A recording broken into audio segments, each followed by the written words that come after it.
Going on, everyone? Welcome, Rabid here, and today I'm going to see if we can boost the hash rate on this Ryzen 9 7900X. So over here I did order myself some CL28 RAM, and yes, that is the brand new Hive Mapper dash cam. We'll be checking out that sometime, and I got a massive mess going on. I don't even know, 3 or 4 rigs to build. There's two 7900Xs, two 5900Xs.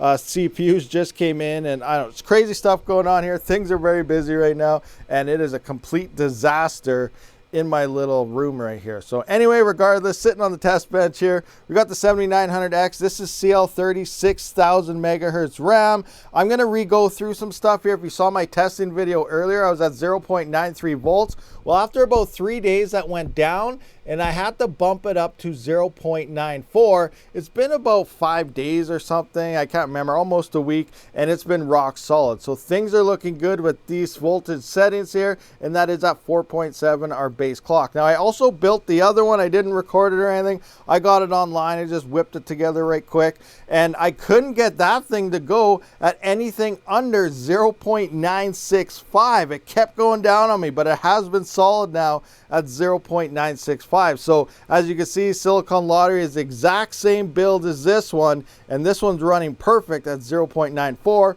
where the other one needs to run at 0.965. So keep that in mind. You're not always going to get the exact settings, but Silicon Lottery plays a big role. Anyway, this is lower latency, CL28, 5600 megahertz, I think, and it is XMP profile ready. So Expo will not work. So we'll see if we have the option when we go into the BIOS here. Sometimes it'll ask you for XMP and Expo. Sometimes it'll just ask for the supported RAM. So in this case, we're going to be using XMP. But first, I want to go check out our power consumption stuff at the 0.94 volts here with 2 sticks of RAM, mining Zephyr, and we are going to have XMP profile on, as well as our high memory bandwidth support. So we're just going to get a baseline here and see if this RAM here will outperform those guys. All right, so we've been hashing for a little bit here. I am seeing about 17.978 here on the high. We are around 18 kilohash. Hive OS in the dashboard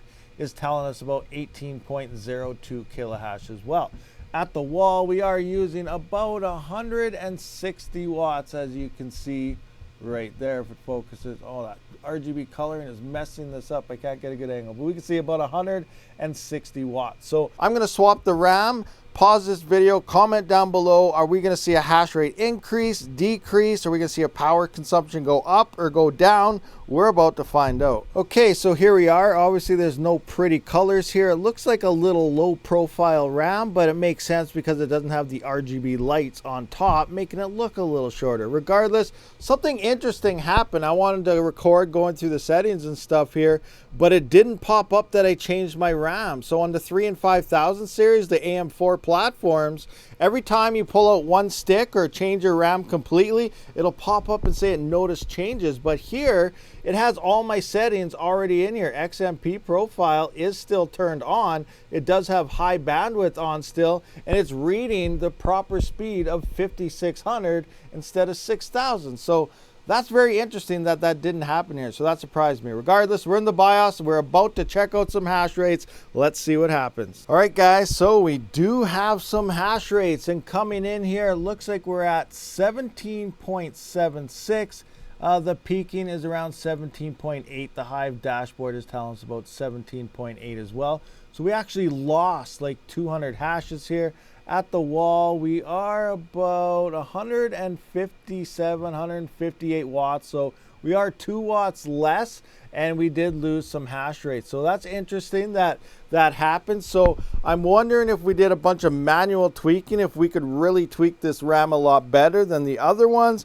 But that's hard to say. But it is looking like this RAM is performing worse than the other CL30 6000 megahertz. So maybe the 7000 series does love the speed more than the latency. So now I'm going to have to maybe get some CL40 to see how this will perform as well, because now I'm really getting interested here, because that's not what we see with the 3 and 5000 series. Again, manual tweaking could do a lot better here. We'll have to look into that as well in the future, but things are looking interesting. But this RAM was quite a bit more expensive than that CL30 RAM as well. All right, guys, and the recap, the look at things. So both at 4.7 at 0.94 volts, CL36000 versus CL285600.